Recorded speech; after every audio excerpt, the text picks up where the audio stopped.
Et voilà la Chevrolet que j'ai acheté via le site de skilter.com. J'ai eu Chris Doumézel en contact et Fabien Saran.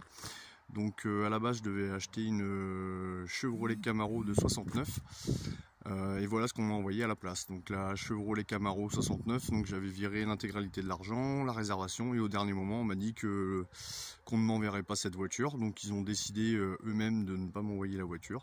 Donc ils m'ont dit qu'il fallait que je trouve un véhicule de remplacement. Donc voilà le véhicule pour la même valeur que j'ai réussi à trouver. Donc il y avait des choses en adéquation avec l'annonce et d'autres pas du tout.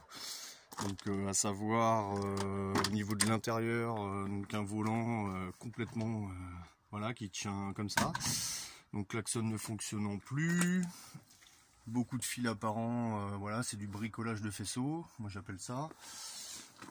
Sinon il y avait le ciel de toit voilà, complètement déchiré, complètement pourri. Il manque des éléments au niveau de la lampe intérieure. Voilà, encore une déchirure. L'intérieur est à peu près propre, donc ça correspondait à l'annonce. Donc là, bon, j'ai pas grand chose à dire là-dessus. Donc la peinture, c'est une catastrophe. Mais c'était signalé dans l'annonce, mais bon, pas à ce point-là quand même. Au niveau de la carrosserie, en fait, il y avait des planchers qui semblaient être refaits. Alors, je sais pas si on voit bien sur la vidéo, mais ça a été fait pas très correctement, on va dire. Il y a toutes les soudures à reprendre, enfin c'est pas très propre, il y a tout à refaire, quoi, tout à reprendre. Il manque le câble de frein à main, donc vous voyez là, il est là le câble de frein à main, donc je vois pas trop à quoi il sert. Voilà, moi pour moi c'est clairement une arnaque. Voilà, moi j'en veux énormément à Skilter d'avoir abusé de la confiance de ses clients, je suis pas le seul. Donc j'espère que cette vidéo va servir à quelque chose.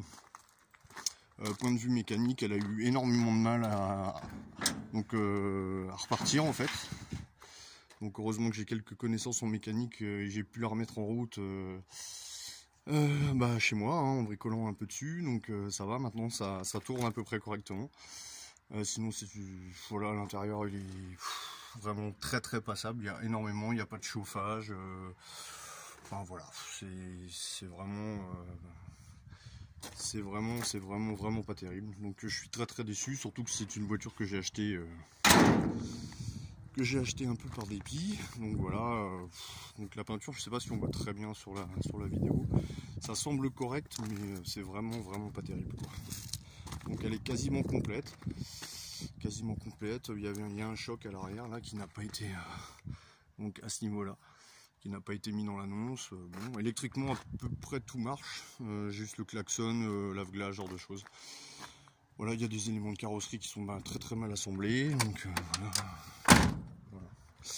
Donc voilà, écoutez, j'espère que cette vidéo fera un petit peu avancer les choses. Moi, soit Skilter, ce que je demande, c'est qu'il récupère la voiture et qu'il me rembourse, soit qu'il participe à la remise en état, parce que je ne suis même pas sûr qu'elle passe le contrôle technique en France. Donc pour l'instant la carte grise, je ne l'ai pas.